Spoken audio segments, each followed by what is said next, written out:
மக்களே, மகாராஷ்டிரா மாநிலத்தில் இருக்கக்கூடிய பூனே அப்படிங்கின்ற ஒரு நகரத்துல கேட்டன் அகர்வால் அப்படிங்கின்ற ஒரு ரியல் எஸ்டேட்டை சார்ந்திருக்கக்கூடிய ஒரு பிசினஸ் மேன், சின்ன பையன் தான், கொஞ்சமான வயசு தான் ஆகுது. கேட்டன் அகர்வால் அப்படிங்கின்ற பையன். அவனை ஷியா கோயல் மற்றும் ஷியா கோயலுடைய காதலன் அப்படின்ட்டு சொல்லப்பட்டு வந்துகிட்டு இருக்கு சேட்டன் சௌத்ரி அப்படிங்கின்ற இன்னொரு நபர்.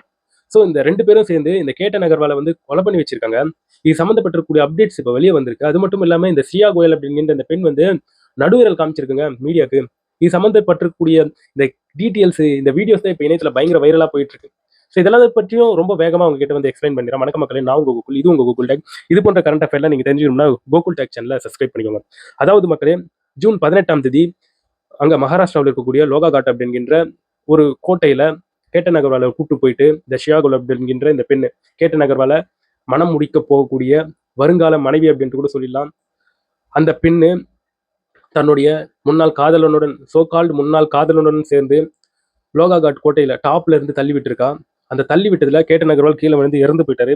இது சம்மந்தப்பட்டு இந்த ஷியா கோயல் மற்றும் ஷியா கோயலுடைய so called boyfriend Chetan Chaudhary அப்படிங்கிற அவனையும் அரெஸ்ட் பண்ணி போலீஸ் வந்து சிறையில் அடைச்சிருந்தாங்க. தொடர்ந்து இன்வெஸ்டிகேஷன் போயிருந்தது. நிறைய திடுக்கிடும் தகவல்கள் என்பது நம்ம வந்து கேள்விப்பட்டிருந்ததுக்கு முன்னாடி. ஸோ அந்த கேட்டன் அகர்வால் பாவம், அந்த பையனை ஏமாத்தி 1 கோடி ரூபாய் வாங்கினதா இருக்கட்டும், அதுக்கப்புறம் அவங்க கிட்ட வந்து கேம் ஆடி இருக்கக்கூடிய விஷயங்களா இருக்கட்டும், எல்லாத்தையும் பற்றியும் பேசணுமா, அது நம்ம எல்லாருமே கேட்டோமா, அதுவே நமக்கு ஒரு மாதிரியா இருக்கா. இதை தாண்டி இப்போ வந்து கிடைச்சிருக்கு பாருங்க அப்டேட்டு. ஒன்று இல்லைங்க, ரீசெண்டா அந்த ஷியா கோயல் அப்படிங்கிற அந்த பெண், இந்த கொலையில் ஈடுபட்டிருக்கக்கூடிய முக்கியமான பிரைம் சஸ்பெக்ட், அந்த பெண் என்ன பண்ணியிருக்காங்கன்னா, போலீஸ் வந்து அன்னைக்கு கொலை நடந்த அன்னைக்கு அவங்க என்னென்ன ட்ரெஸ் வியர் பண்ணியிருந்தாங்க அப்படின்றத தெரிஞ்சுக்கிறதுக்காக அந்த ஷியா கோயலுடைய வீட்டுக்கு போலீஸ் வந்து அந்த ஷியா கோயலை வந்து கூப்பிட்டு போனாங்க. இந்த ஷியா கோயலுடைய வீடு அங்கே மகாராஷ்டிராவில் இருக்கக்கூடிய பூனேவில் இருக்கக்கூடிய மார்க்கெட் யார்டு அப்படிங்கிற அந்த பகுதியில் அந்த பெண்ணுடைய வீடு இருக்கு. அப்படி அந்த பெண்ணை வந்து வீட்டுக்கு கூப்பிட்டு போனாங்களா. கூப்பிட்டு போனதும் போலீஸ் அன்னைக்கு அந்த கொலை நடந்த அன்னைக்கு போட்டிருந்த ட்ரெஸ்ஸை மட்டும் சீஸ் பண்ணாம போனவங்க அந்த இடத்துல வந்து பல சர்ச் ஆப்ரேஷன்ஸை வந்து பண்ணியிருந்தாங்க ஷியா கோயல் வீட்டில். அப்போ இன்னொரு மொபைலை வந்து போலீஸ் வந்து கண்டெடுத்திருக்காங்க. அது மட்டும் இல்லாமல் சில டாக்குமெண்ட்ஸை வேற வந்து போலீஸ் வந்து கண்டெடுத்திருக்காங்க. அது எல்லாத்தையும் சீஸ் பண்ணி கொண்டு வந்துட்டாங்க. ஸோ வீட்டில இருந்து அந்த ஷியா கோயலை வெளியே கூப்பிட்டு வரும்போது ஆல்மோஸ்ட் ஷியா கோயலுடைய கேஸ் வந்து ஹை ப்ரொஃபைல் கேஸாக மாறிடுச்சு. எல்லாருமே இந்த கேஸை வந்து ஃபாலோ பண்ணிட்டு வராங்க. ஸோ எல்லா இடத்துலையும் பேசப்பட்டு வந்துகிட்டு இருக்கு. அப்போ மீடியாவுக்கு வந்து இந்த ஷியா கோயல் அப்படிங்கிற அந்த பெண் வந்து அவங்களுடைய வீட்டுக்கு வந்திருக்காங்க அப்படிங்கிற அந்த உண்மை தெரிஞ்ச உடனே மீடியா பர்சன்ஸ் நிறைய பேர் அந்த ஷியா கோயலுடைய வீட்டுக்கு எதிரில் வந்து குவிஞ்சிடுறாங்க. ஷியா கோயல் கிட்ட அவங்க வீட்டுக்குள்ளே இருந்து நிறைய ட்ரெஸ்ஸு, டாக்குமெண்ட்ஸு, இன்னொரு ஃபோனு இதெல்லாம் எடுத்துக்கிட்டு போலீஸ் சீஸ் பண்ணிட்டு வெளியே வரும்போது அந்த ஷியா கோயலை வந்து கூப்பிட்டு வரும்போது ஷியா கோயல் வந்து அங்கே இருக்கக்கூடிய மீடியாஸை பார்த்து தன்னுடைய மிடில் ஃபிங்கரை வந்து காமிச்சிட்டு இருக்கா. ஸோ இதற்கு வந்து ரீசன் என்னவா சொல்லப்பட்டு வந்துகிட்டு இருக்குன்னா, இவ ஜெயிலில் இருக்கும்போது பிரசன்ட்ல இந்த ஷியா கோயல் பற்றி மக்கள் வெளியில எப்படி பேசுறாங்க, மீடியாக்கள் இதை வந்து எப்படி ப்ரொஜெக்ட் பண்ணிட்டு இருக்காங்க அப்படிங்கிற இந்த விஷயத்தை ஷியா கோயல் வந்து தெரிஞ்சுக்கிட்டு இருக்கலாம். நியூஸ் பேப்பர் வழியாகவோ இல்லை ஏதோ ஒரு வழியாக அவங்க வந்து தெரிஞ்சுக்கிட்டு இருக்கலாம். அதனால டென்ஷனாக இருக்கக்கூடிய ஷியா கோயல் இப்படி நடுவிரல் காமிச்சிட்டு போறாங்க அப்படின்ற மாதிரி பேசப்பட்டு வந்துட்டு இருக்குங்க. இந்த மாதிரி காமிச்சோம்னா அவங்க நார்த் சைடில் இருக்கக்கூடிய மீடியாக்கள் ரொம்ப பகிரங்கமாக கோவப்பட்டுட்டாங்க, கொந்தளிச்சுட்டு போயிட்டாங்க. ஏன் இந்த பொண்ணு இவ்வளவு திமிரா பண்ணிக்கிட்டு இருக்கா, இந்த பொண்ணு பார்க்கறதுக்கு அவ்வளவு இன்னசென்ட்டா கிடையாது, நடுவிரல்லாம் காமிச்சிட்டு இருக்கா அப்படின்ட்டு செமையா டென்ஷன் ஆயிட்டாங்க. ஸோ அந்த சம்பவத்துக்கு பிறகு ஸோ போலீஸ் அந்த ஷியா கோயல் வீட்டில இருந்து கிளம்பி ஸ்ட்ரைட்டா ஸ்டேஷனுக்கு போகல, போலீஸ் ஸ்டேஷனுக்கு போகல. அதுக்கப்புறம் ஒரு கஃபேக்கு வந்து போறாங்க.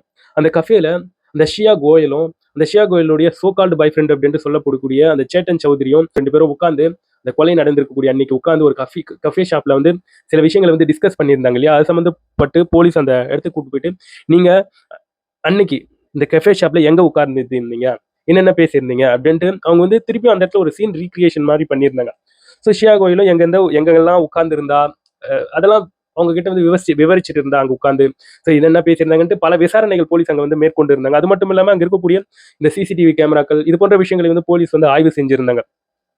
ஸோ போலீஸ்க்கு இது வரைக்கும் இந்த கேஸ்ல வந்து டீட்டெயில்ஸ் வந்து சரியா பத்தலைங்க. இதை தாண்டி போலீஸ் வந்து இந்த பெண் சொல்லக்கூடிய இந்த செய்திகள்ல, இந்த வாக்குமூலங்கள்ல வந்து முரண் இருக்கு. இந்த பெண்ணை வந்து பாலிகிராஃப் டெஸ்ட்டுக்கு வந்து உட்புகுத்தணும், உண்மையை கண்டறியும் சோதனைக்கு வந்து உட்புகுத்தணும். இந்த டெஸ்ட்ல வந்து இந்த ப்ரொசீஜருக்கு வந்து ஒரு பிரச்சனை இருக்குங்க. என்ன பிரச்சனைனா, அந்த டெஸ்ட்ல அந்த பாலிகிராஃப் டெஸ்ட்ல யாரை உட்புகுத்துறாங்களோ அந்த நபருடைய ஒப்புதல் என்பது ரொம்ப முக்கியமானது. ஸோ அவங்க கன்ஃபர்ஸ் பண்ணாங்க தான் அந்த டெஸ்ட்ல வந்து அந்த சம்மந்தப்பட்டிருக்கக்கூடிய நபர்களை வந்து உட்புகுத்துவாங்க. என்ன சொல்ல போறாங்க, இல்ல வேணாம் அப்படின்னு தான் சொல்லியிருக்கா இந்த பெண். ஸோ இன்னொரு பக்கம் இந்த சேட்டன் சௌத்ரி இருக்காங்க பாத்தீங்களா, இந்த பெண்ணுடைய ஷியா கோயலுடைய சோகால்டு பாய் ஃப்ரெண்டு, இந்த சேட்டன் சௌத்ரியுடைய பாடி லாங்குவேஜை போலீஸ் ஃபுல்லாக ஆய்வு செய்ய ஆரம்பிச்சிட்டாங்க. அதாவது கேட் அனலைசிஸ் அப்படின்ற மாதிரி சொல்லுவாங்க. ஸோ அவன் என்ன மாதிரியான பாவனைகள் கொண்டிருக்கான், எப்படி நடந்திருக்கான், அவனுடைய பாடி லாங்குவேஜ் எப்படி இருக்குன்ட்டு இது போன்ற விஷயங்களை வந்து ஆய்வு செய்வாங்க. ஏன்னா அவன் ஃபுல்லாக அன்னைக்கு வந்து ஃபுல்லாக மாஸ்க் எல்லாம் போட்டுக்கிட்டு தன்னுடைய முகத்தெல்லாம் மறைச்சிக்கிட்டு அந்த மாதிரி வந்திருந்தான் இல்லையா அன்னைக்கு. இதெல்லாம் மறைச்சிருக்கிறதுல அவனை வந்து கண்டுபிடிக்க முடியல. அதனால அந்த நடை உடை பாவனைகள்லாம் வச்சு கண்டுபிடிக்கணும் அப்படின்றதுக்காக இந்த கேட் அனலைசஸ் அப்படின்ற இந்த ப்ரொசீஜரை வந்து போலீஸ் அவங்க கிட்ட வந்து எடுத்திருக்காங்க.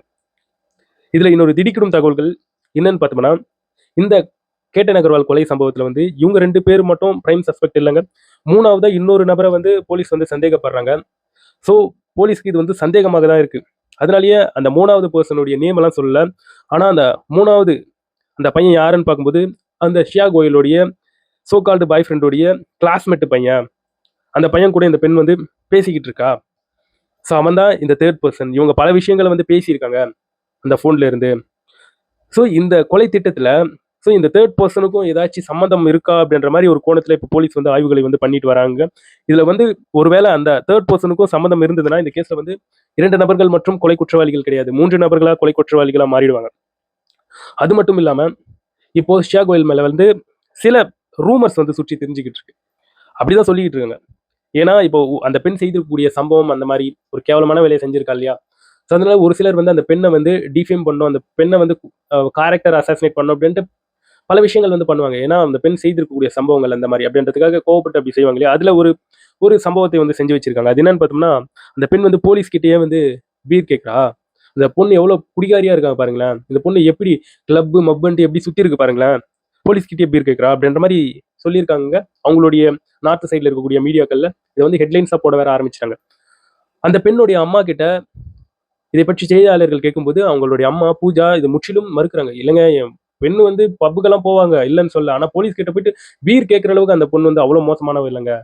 நான் போலீஸ் கிட்ட கூட கேட்டுட்டேன், என்னப்பா என்ன சார் என்னுடைய பொண்ணு உங்ககிட்ட பீர் கேட்டாலும் போது இல்ல இல்லம்மா அந்த மாதிரிலாம் கேட்கல, அது ரூமர் ஸ்ப்ரெட் பண்றதுக்காக அப்படி மீடியா சொல்லிட்டு இருக்காங்க அப்படின்ற மாதிரி போலீஸ் சொன்னதாக அவங்களுடைய அம்மா அதை வந்து மீடியாக்கள்ல வந்து சொல்லியிருக்காங்க.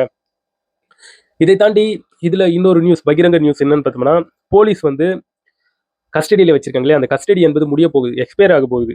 ஷியா கோயலையும் சேட்டன் சௌத்ரியும் கஸ்டடியில் வச்சிருக்கக்கூடிய அந்த கால நாட்கள் என்பது முடிய போகுது. இப்போ ஜுடிஷியல் மேஜிஸ்ட்ரேட் கிட்ட அந்த போலீஸ் தரப்பு வந்து மேலும் 3 நாட்கள் எங்களுக்கு வந்து எக்ஸ்டென்ஷன் வேணும், இவங்களை வந்து இன்னும் விசாரிக்க வேண்டியது நிறைய இருக்கு, 3 days எக்ஸ்டென்ஷன் வேற போலீஸ் வந்து கேட்டிருக்காங்க. பட் இங்க கோர்ட் வந்து இரு தரப்பிற்கும் இருக்கக்கூடிய நியாயங்களை வந்து பார்க்கும். ஸோ இந்த மாதிரி இருக்கும்போது ஷியா கோயல் தரப்புல இருக்கக்கூடிய அவங்களுடைய லாயர்ஸ் இருப்பாங்க இல்லையா, அவங்க கேள்விகளை எழுப்ப ஆரம்பிச்சிட்டாங்க. ஆல்ரெடி போலீஸ்க்கு வந்து போதுமான டைமை வந்து கொடுத்தாச்சு, போதுமான டைமை அவங்க வந்து எடுத்துக்கிட்டாங்க, நிறைய விசாரணைகள் வந்து பண்ணிட்டாங்க. சப்ப கட்டு கட்டுறதுக்கு தான் இவங்க மேலும் இந்த மாதிரி டைம் கேட்டு இருக்காங்க அப்படின்ட்டு சொன்ன உடனே அங்க இருக்கக்கூடிய ஜட்ஜ் வந்துட்டு போலீஸ் கேட்டிருக்கக்கூடிய அந்த விஷயத்த வந்து மறுத்துட்டாருங்க. ஐ மீன் ரிஜெக்ட் பண்ணிட்டாரு. அந்த மனுவை வந்து ரிஜெக்ட் பண்ணிட்டாரு, 3 days எக்ஸ்டென்ஷன் வேணும்ன்றத வந்து. ஸோ அவங்க வந்து இன்னும் சில நாட்கள் ஜுடிஷியல் கஸ்டடியில் வந்து இருப்பாங்க அப்படின்ற மாதிரி ஜட்ஜ் வந்து தன்னுடைய தீர்ப்பை வந்து ரீசெண்டாக வழங்கியிருக்காங்க. ஐ மீன் தீர்ப்பு மீன்ஸ் ஸோ போலீஸ் கேட்டிருக்கக்கூடிய அந்த எக்ஸ்டென்ஷனை வந்து கொடுக்கல, ஜுடிஷியல் கஸ்டடியில் வந்து இருப்பாங்க அப்படின்ற மாதிரி சொல்லிட்டு இருக்காங்க. இது வரைக்கும் தான் இந்த கேஸ் சம்மந்தப்பட்டிருக்கக்கூடிய அப்டேட் வந்து கிடைச்சிருக்கு. ஸோ என்ன இருந்தாலும் அந்த பெண் வந்து அந்த மாதிரி நடுவிரலை வந்து காமிச்சிருக்க கூடாது. அந்த பெண் வந்து இன்னசென்ட்டா, கொலை பண்ணியிருப்பாளா பண்ணியிருக்க மாட்டாளா, அதான் போலீஸ் வந்து தீவிர விசாரணையை வந்து மேற்கொண்டுட்டு வராங்க. ஆல்மோஸ்ட் நிறைய பேர் வந்து இந்த பெண்ணு தான்ப்பா, இந்த பெண்ணு தான் காரணம், வேற யாரு, இவ்வளவு எக்ஸசிவா இவ்வளவு எவிடன்ஸ் இருக்கும்போது இந்த பெண் இல்லாம வேற யாரு இருக்க போறாங்க அப்படின்னு சொல்லிட்டு வராங்க. பட் கோர்ட்டுக்கு சாலிடான எவிடன்ஸ் வேணும். இதை தாண்டி நேர்ல பார்த்த சாட்சியங்களோ இல்ல இதை தாண்டி சாலிடான எவிடன்ஸ் வேணும்.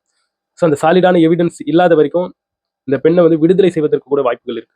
அப்படிதான் ஆல்மோஸ்ட் கேஸ் வந்து போய்கிட்டு இருக்கு. போலீஸ் இப்போ வந்து சாலிட எவிடன்ஸ் திரட்டுதல்ல வந்து இறங்கி இருக்காங்க. மேற்கொண்டு பார்ப்போம் இந்த பெண்ணுடைய கொலை சம்பவம் கேஸ் வந்து என்னவா மாறுது, கேட்டன் அகர்வால் கொலை கேஸ் வந்து என்னவா முடியுது அப்படின்றத வந்து மேற்கொண்டு வரக்கூடிய நாட்கள்ல வந்து பார்ப்போம். இதை பற்றி நீங்க என்ன நினைக்கிறீங்கன்றது என்னோட கமெண்ட் செக்ஷன்ல பதிவு பண்ணுங்க. நான் வந்து உங்களை அடுத்த வீடியோல பார்க்குறேன். பாய் நண்பர்களே.